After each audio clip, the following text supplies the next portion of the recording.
vous salue au nom précieux de notre Seigneur et Sauveur Jésus-Christ de Nazareth. Que sa paix soit avec chacun de nous, que par son Esprit Saint, il nous donne de supporter les épreuves auxquelles nous sommes confrontés et de résister également à la tentation. Pour ceux qui ne me connaissent pas, c'est votre serviteur, l'évangéliste Guedéa Ghislain. Je suis là par la grâce de Dieu ce matin pour partager avec vous une petite portion de sa parole, pour nous encourager à de bonnes œuvres, pour nous aider à attirer la faveur de Dieu sur nous. Mais avant de continuer, je voudrais t'encourager à liker, à partager, à commenter pour permettre plus de visibilité de la vidéo, pour qu'à travers toi, à travers l'acte que tu poses, en t'abonnant, en partageant, en likant, en commentant, d'autres puissent écouter aussi cette exhortation. Alors je crois bien que tu l'as fait, rassure-toi de l'avoir fait pour que nous puissions continuer. Sache que chacun de nous est un instrument entre les mains du Seigneur Jésus-Christ pour atteindre le monde ou encore pour bénir, restaurer des vies, sauver des vies. Et c'est par nous que cela va se faire. Ce matin, le Seigneur m'a mis à cœur d'aborder un pan du grand thème qui est le pardon. Le pardon. Voyez-vous, on entend des gens dire « Ce qu'il m'a fait est tellement grave, est tellement cruel, est tellement inadmissible que je ne peux lui pardonner. Je ne peux pas lui pardonner ce qu'il m'a fait parce qu'il m'a fait trop de tort. Il a détruit ma vie. Non, je ne peux pas lui pardonner. » Alors, c'est quelque chose qui est courant dans le vécu des hommes. Pardonner. C'est une réalité à laquelle chacun de nous est confronté tout au long de son existence. Le défi de pardonner à quelqu'un. À quel moment doit-on parler de pardon? À quel moment doit-on accorder notre pardon à quelqu'un? Alors, de manière logique, on accorde le pardon à quelqu'un qui nous a offensés. On accorde le pardon à quelqu'un qui nous a fait du tort. On accorde le pardon à une personne qui est nuisible pour nous ou qui nous a été nuisible, qui nous a causé préjudice à un moment donné de notre vie. Il peut s'agir du présent ou encore du passé, voilà, ou encore quelqu'un qui prémédite le mal, un tort, une offense contre nous dans le futur. C'est à cette personne-là qu'on peut accorder le pardon. C'est très important. Pardonner, c'est quoi? Pardonner, c'est prendre l'engagement de ne pas se venger de la personne. Parce que la vengeance dont il est question, la vengeance peut être mécanique, matérielle ou encore métaphysique, autrement spirituelle. Lorsque quelqu'un t'offense, lorsque quelqu'un te fait du mal, même si tu n'as pas la force physique pour te défendre, le simple fait de mûrir ou de nourrir la pensée de la vengeance dans le cœur, le monde spirituel se saisit du préjudice qui t'a causé et de ton désir de te venger. Le monde spirituel se saisit de cette réalité-là pour s'en prendre à la personne, pour te venger à la place de la personne, pour punir la personne.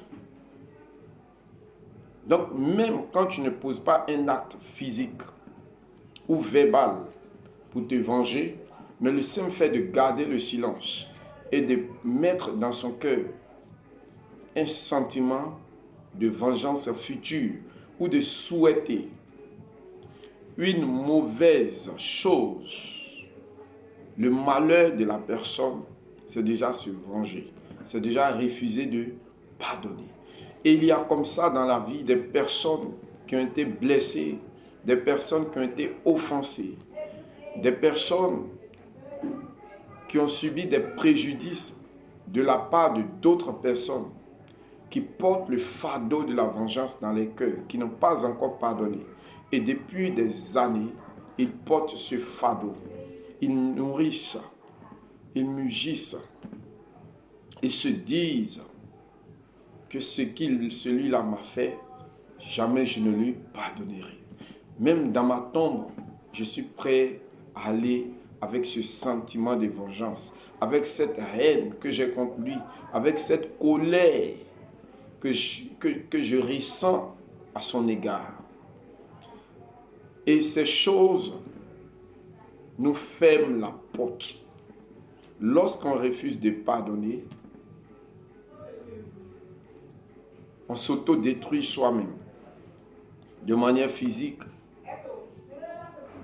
ça peut provoquer un accident vasculaire cérébral. Ça peut provoquer de l'ulcère parce qu'au niveau biochimique, le fait d'être en colère, emporté, ça crée des réactions chimiques qui peuvent nous nuire. Il est important de pardonner. Alors ce matin, il est très important pour nous de parcourir la Bible afin de savoir ce dont il est question. Le premier livre que nous allons lire, c'est le livre de Matthieu. Le livre de Matthieu. C'est Jésus qui parle. Matthieu 6, verset 14. Jésus-Christ nous dit, « Si vous pardonnez aux hommes leurs fautes, votre Père céleste vous pardonnera aussi.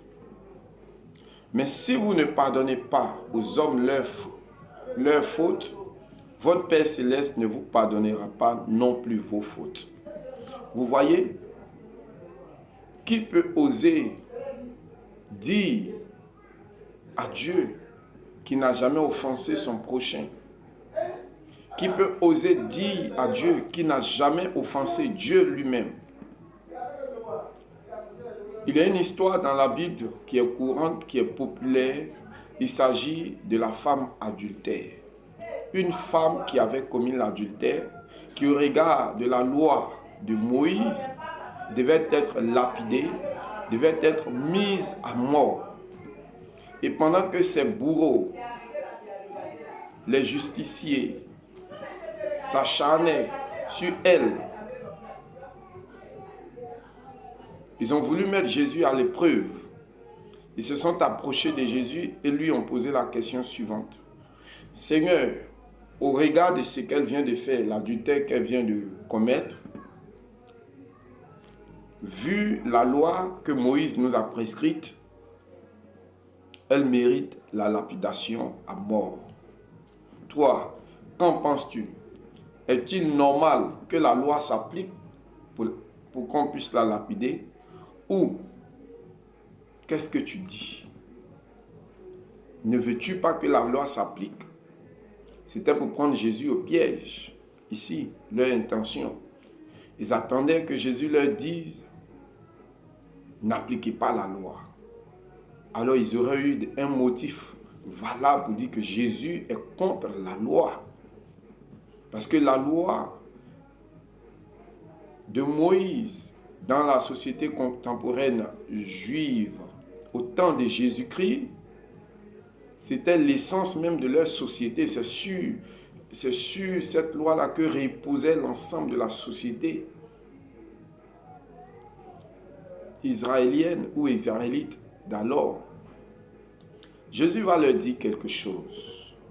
Il va leur dire que celui qui n'a jamais péché, c'est-à-dire que celui qui n'a jamais commis de faute envers son prochain ou envers Dieu,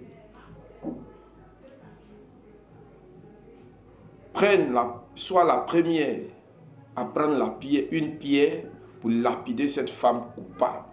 Jésus ne remettait pas en cause la culpabilité de la femme adultère, parce que les faits étaient avérés. Et la Bible déclare qu'ils se regardaient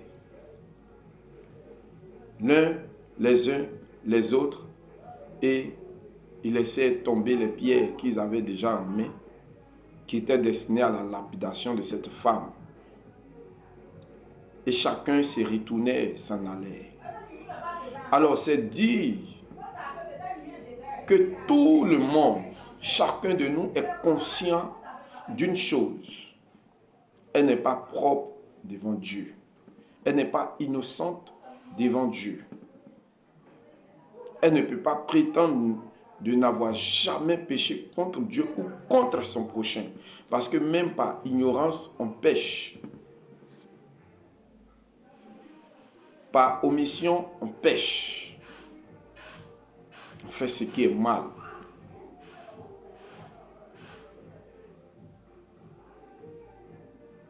Par inattention, on peut pécher. On peut commettre un mal. Donc, chacun de nous est coupable d'une manière ou d'une autre. C'est vrai au niveau des degrés, les degrés de tort que nous faisons diffèrent d'un individu à un autre, mais nous avons quelque chose en commun, c'est l'offense. C'est la faute que nous avons en commun. Et donc, partant de ce fait, tous les hommes désirent avoir le pardon de Dieu. Parce qu'ils sont bien conscients que le pardon de Dieu attire dans leur vie ou sur eux la faveur de Dieu, la clémence de Dieu, la présence de Dieu. Alors nous allons lire certaines paroles. Donc Matthieu 6, verset 14, Jésus dit que si nous pardonnons, alors Dieu étant conscient que toi qui m'écoutes, toi qui me vois, tu vas ressentir le besoin un jour, d'un moment à l'autre, d'aller vers lui pour dire: Dieu, je reconnais mon tort, je reconnais avoir posé tel acte qui n'est pas bon. Il faut m'accorder ton pardon. Dieu le sait très bien, j'en ai conscience. Dieu nous donne déjà les conditions qu'il utilise pour nous accorder son pardon. Et ici, c'est la condition. Dieu n'a pas dit ici, si tu fais une offrande, je te pardonnerai. Non. Dieu n'a pas dit ici que si tu me pries beaucoup, je te pardonnerai. Non. La seule condition pour que toi qui m'entendes, qui m'écoutes, tu aies le pardon de Dieu, c'est ta capacité à pouvoir aussi pardonner à ceux qui t'ont offensé ou bien ceux qui t'offensent. Pardonner veut dire tout simplement ne pas prendre l'engagement de ne pas répliquer. Prendre l'engagement de ne pas se venger. Prendre l'engagement de ne pas faire payer à l'autre ce qu'il nous a fait. Pardonner veut dire lui faire grâce, lui accorder notre clémence. Pardonner n'est pas facile.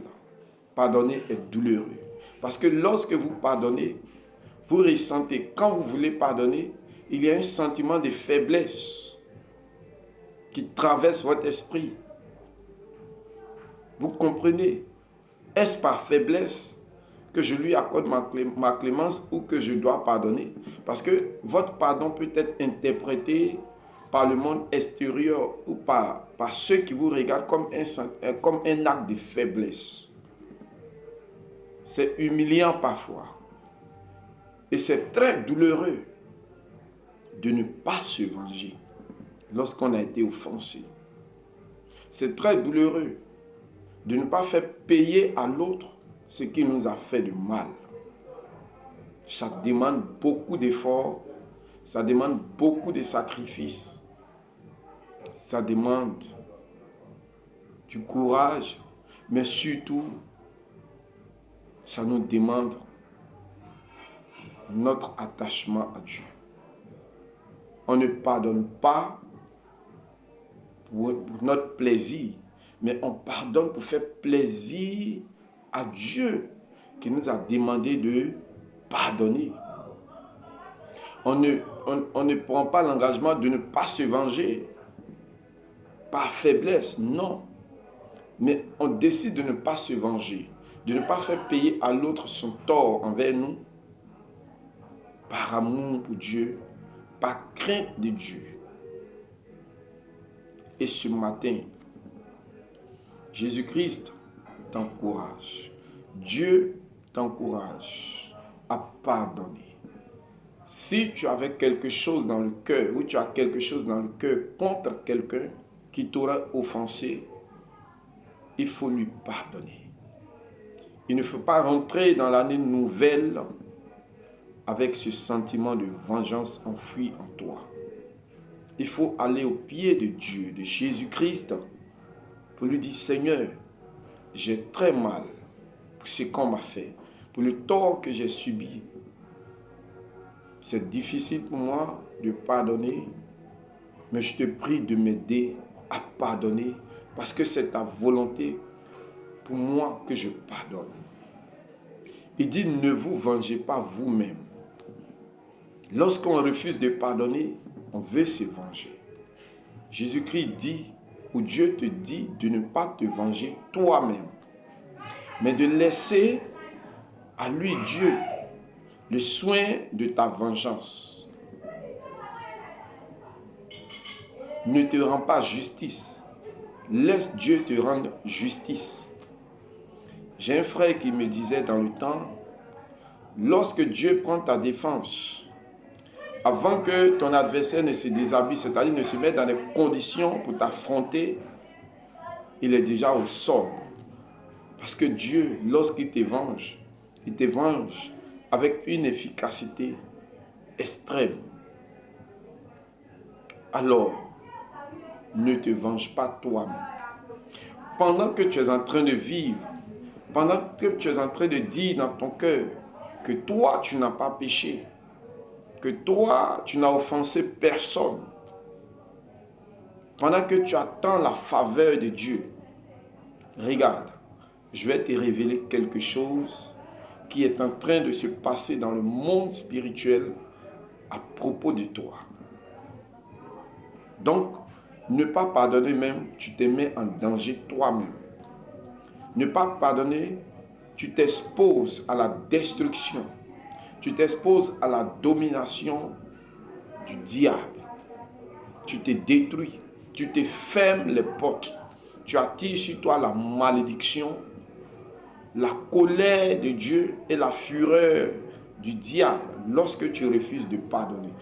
Il faut me suivre. Nous allons parcourir rapidement le livre de Zacharie, chapitre 3, versets 1 à 5. Zacharie, chapitre 3, versets 1 à 5. Voilà. On peut ne pas faire la lecture, mais pour ceux qui ont déjà leur Bible, vous pouvez faire la lecture. Vous pouvez commencer déjà à lire.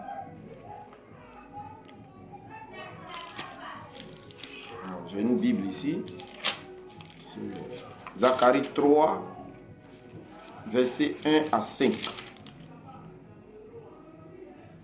Regardez. Ici, Zacharie, c'est un prophète de l'Éternel. Zacharie a eu une vision dans laquelle un prêtre, un grand prêtre de Dieu était en train d'être accusé. Pendant que tu vis, pendant que tu te crois bon, juste devant Dieu, pendant que tu t'octroies, tu t'arroges le droit de te venger toi-même, de ne pas pardonner à l'autre, sache que toi-même, quelqu'un d'autre dans le secret, veut te détruire parce que tu as aussi offensé, parce que tu as aussi péché, tu as aussi fauté. Zacharie nous dit ceci. Il m'a fait voir le grand prêtre Josué, debout devant l'ange de l'Éternel, et Satan qui se tenait à sa droite pour l'accuser. On accuse quelqu'un lorsqu'il commet un tort. On accuse quelqu'un lorsqu'il commet une faute. Lorsqu'on lui reproche des choses. Mais je vais te poser une question. Est-ce que tu ne commets pas de faute? Est-ce que tu ne te reproches pas des choses que tu as faites que tu n'aurais pas dû faire? Est-ce que tu ne t'es jamais trompé pour faire le mal et le regretter dans le coin après? Ah, ici, là, j'ai mal agi. Il y a des choses qu'on fait qu'on regrette, même dans le secret le plus intime de notre pensée. Ici, tout ce que tu fais, même dans le secret le plus absolu, ces choses sont connues de Dieu et du diable. La Bible dit, Satan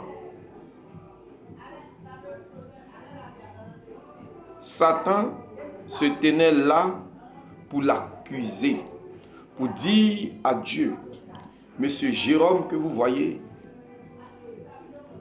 il a déjà menti, je l'accuse, je veux le détruire parce qu'il a menti. Monsieur Jérôme que vous voyez, il a une fois trompé quelqu'un, il a une fois injurié, insulté quelqu'un, maudit quelqu'un. Monsieur Jérôme que vous voyez, il refuse de pardonner. Pourtant, vous aviez dit de pardonner. Pardonnez à ceux qui vous offensent. Donc, il mérite que moi, Satan, moi, son ennemi, moi, le diable, moi, le sorcier qui en veut à sa vie, il mérite que je le frappe. Il ne mérite pas ta protection. Il ne mérite pas ta faveur. Il ne mérite pas ta clémence. Mais il mérite que tu le laisses, tu l'abandonnes entre mes mains pour que je fasse de lui ce que je veux. Il y a quelqu'un d'autre qui t'accuse. Pendant que dans ton cœur, tu accuses ton prochain que tu vois de t'avoir offensé, le diable, à un haut niveau, est en train de t'accuser devant Dieu. La Bible déclare, l'Éternel dit à Satan, que l'Éternel te réduise au silence. Satan, que l'Éternel te réduise au silence. Lui qui a choisi Jérusalem, celui-ci n'est-il pas un bout de bois arraché au feu? Or Josué portait des habits sales. Ici, l'Éternel prend la défense de Josué le sacrificateur. Parce que le diable l'accusait. Mais est-ce que le diable l'accusait à tort? Non. Les preuves que le diable ne l'accusait pas à tort, c'est que la Bible nous dit, Josué portait des habits sales. La saleté symbolise la faute. La saleté symbolise le péché. La saleté symbolise l'offense à Dieu ou à son prochain. Du point de vue spirituel, c'est ce que la saleté représente. Donc ici, Josué n'était pas accusé à tort. Les faits dont il était accusé par le diable, par Satan, étaient avérés. Mais parce que Josué avait obéi à la loi de Dieu, qui lui disait aussi de pardonner à son prochain, Dieu à son tour va décider de pardonner à Josué et de ne pas tenir compte de ses fautes pour l'abandonner entre les mains de Satan. Et se tenait là debout devant l'ange. L'ange a pris la parole et a dit à ceux qui se tenaient devant lui, enlevez-lui les habits sales. Puis il a dit à Josué, regarde, je t'enlève ta faute et je te mets des habits de fête. J'ai dit qu'on mette sur sa tête un turban pur. Ils ont placé un turban pur sur sa tête. Vous voyez ici, Josué, parce qu'il a pardonné, Dieu lui pardonne Et Dieu ne laisse pas le diable détruire. Donc, il est dans ton intérêt de pardonner. Si tu refuses de pardonner, le jour où tes ennemis, les sorciers, tes adversaires iront voir le diable pour dire que celui-là, c'est un menteur, il cherche la femme de son prochain, c'est un fraudeur, c'est un escroc, il offense Dieu, il mérite qu'on le détruise. Parce qu'avant que le diable ne te fasse quelque chose, si tu es enfant de Dieu, il va voir Dieu d'abord. C'est lorsque Dieu donne son autorisation qu'il t'attaque. Le diable ne peut pas attaquer un enfant de Dieu sans la permission de Dieu, sans l'autorisation de Dieu. Et Jésus l'a bien dit. Il dit, aucune de vos chevelures ne peut tomber à terre ou ne tombe à terre si le Père, votre Père céleste ne l'a permis.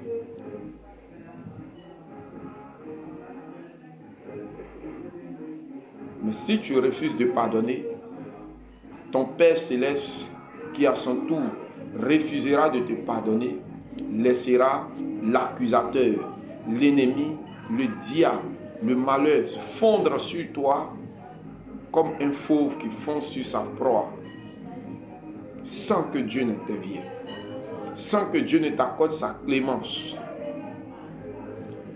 L'histoire de Job dans la Bible, le diable s'est présenté devant Dieu pour accuser Job encore. Mais Dieu est intervenu en faveur de Job. Je suis en train de te dire ce matin, à travers cette exhortation, que tu dois pardonner. Parce que lorsque tu ne pardonnes pas, tu attires la malédiction sur toi. Tu attires la colère de Dieu sur toi. Tu attires la défaveur de Dieu dans ta vie. Et tu attires la fureur du diable contre toi.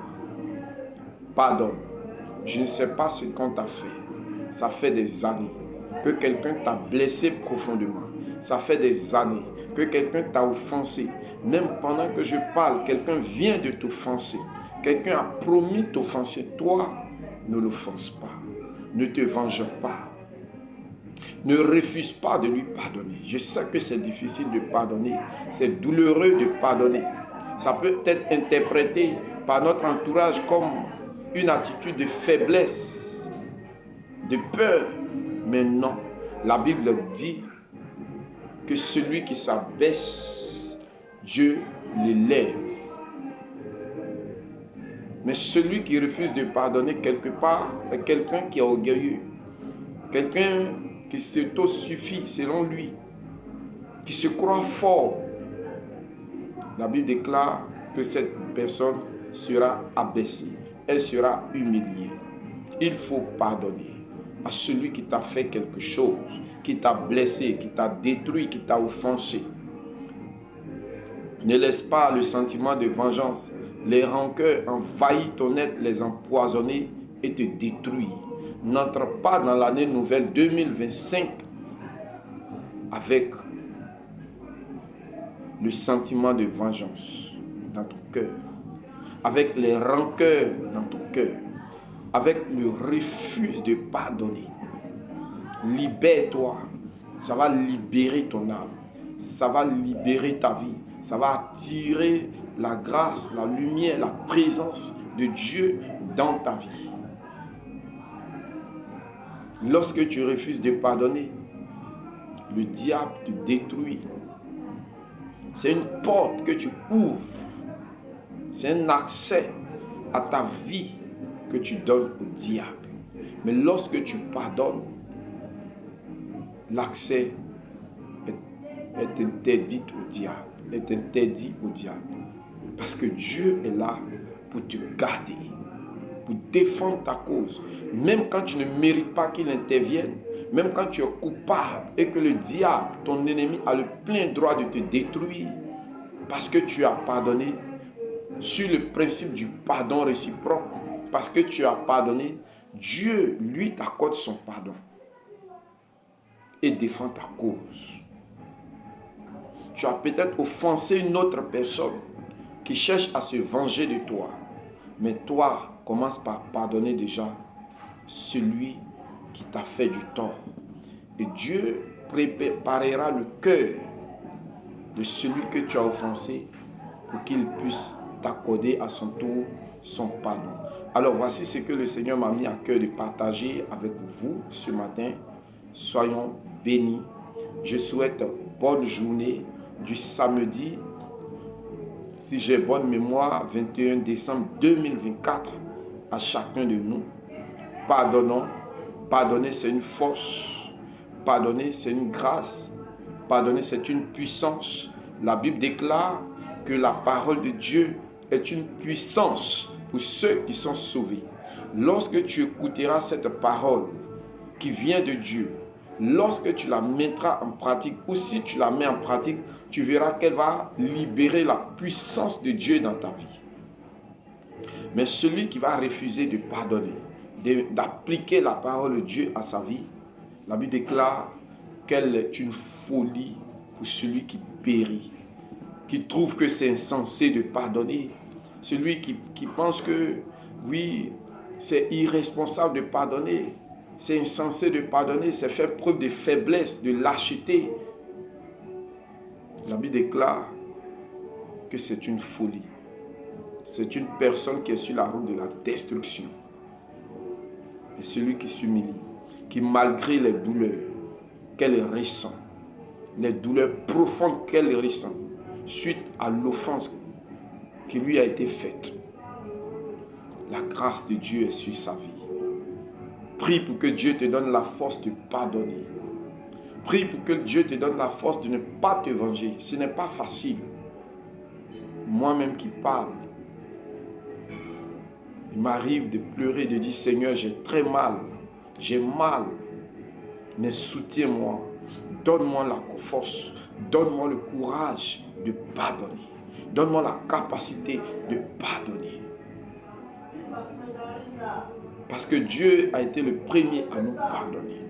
Il peut nous aider à pardonner aussi à ceux qui nous ont offensés. Mais lorsqu'on n'a pas la volonté, on n'a pas la capacité.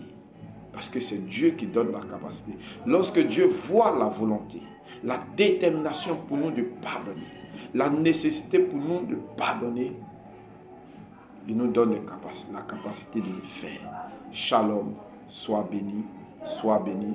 Vous regardez dans la description, nous avons nos contacts. Pour ceux qui ont des sujets de prière à nous confier, nous allons vous aider dans le sens de la parole de Dieu, dans la prière, avec des conseils. Pour ceux qui m'écoutent, qui n'ont pas encore donné leur vie à Jésus-Christ de Nazareth, le plus grand pardon qu'un homme puisse obtenir de son vivant, c'est le pardon du péché qui le conduit en enfer. Et ce pardon, c'est Jésus-Christ qui l'accorde.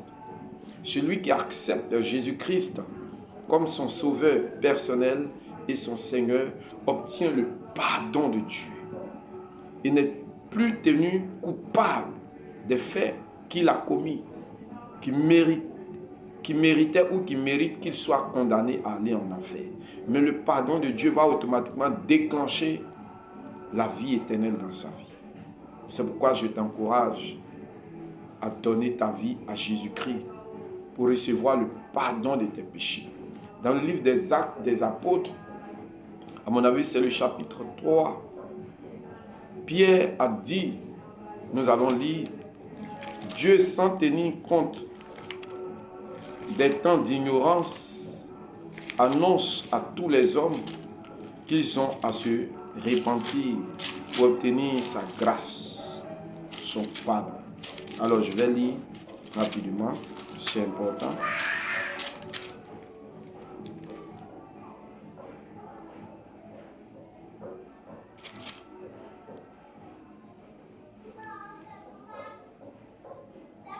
Alors c'est Pierre, Acte, le chapitre 3, à partir du verset 17.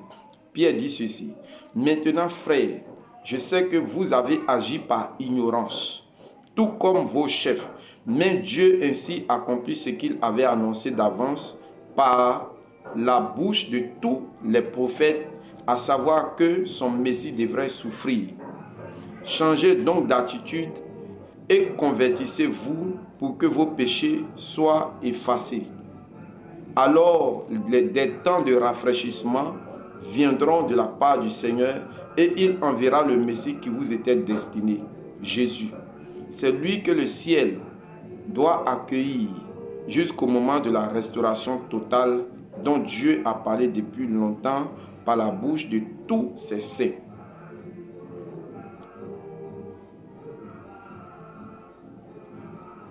Donc vous voyez, se repentir, accepter Jésus-Christ pour avoir le pardon de ses péchés. Il y a quelque chose pour laquelle Dieu doit te pardonner. C'est ta rébellion contre Dieu.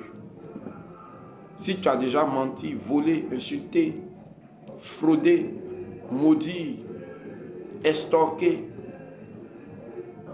la liste des fautes qu'un homme commet sur terre est tellement longue que je ne pourrais en donner une liste. Je ne pourrais donner une liste exhaustive.